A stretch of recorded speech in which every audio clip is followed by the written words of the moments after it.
When you design symmetric assemblies, mirroring components can help save you time and capture design intent. SOLIDWORKS also makes it easy to add left and right-hand versions of mirrored components. Here I have a simple assembly consisting of 4 components: a plate, a bracket, a nut, and a bolt. I also have the right reference plane showing, as I'm planning on using this as the mirror plane. I'd like to copy the bracket, nut, and bolt to the other 3 sides of the plate. I'll begin by launching the Mirror Components tool from the Assembly toolbar. This is the Mirror Components Property Manager. The first selection box is asking me to specify the mirror plane. I'll select the right reference plane, but keep in mind, you don't have to use one of the 3 default reference planes. You could use any plane or flat face in the assembly. Next, SOLIDWORKS asks me which components I'd like to mirror.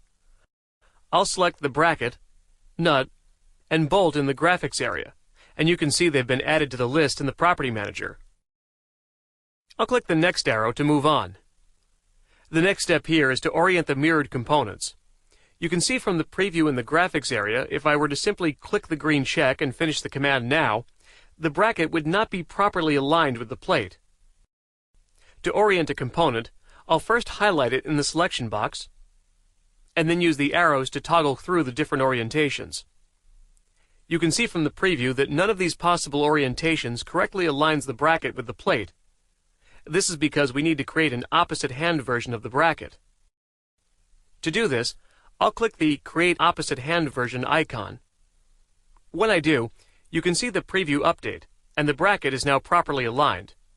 Also, notice that a mirror icon appears next to the bracket in the Property Manager, indicating that I'm creating an opposite hand version for this part. I'll quickly make sure that the nut and bolt are oriented the way I'd like, and then click the next arrow. Here in this final step, SOLIDWORKS is asking how we'd like to store the opposite hand version of the bracket. There are 2 options.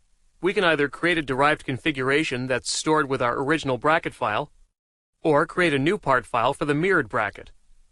If you choose to create a new part file, you can either add a prefix or suffix to the current part name, or give the new part a custom name. You can choose whether or not to keep the link to the original file by using the Break Link for Mirrored Parts checkbox. You can also choose whether you'd like the new part file to be saved in the same folder as the original file by enabling the Place Files in One Folder checkbox. Instead of creating a new file, I'll choose the Derived Configuration option and click the green check to finish the mirror command. Notice that a mirror component icon now appears in the Property Manager. If you need to make any changes to the orientation of the mirrored components, or add additional components to the mirror feature, you can do this by clicking on the mirror component icon and selecting Edit Feature. The Mirror Component tool also maintains the position of the mirrored components, as well as mirroring any mates. Notice if I delete one of the mates used to position the original bracket, when I move the bracket, its mirrored component repositions as well. Also, if I open the bracket by itself and switch to the Configuration Manager tree, you can see that the mirrored configuration has been created and added to the bracket part.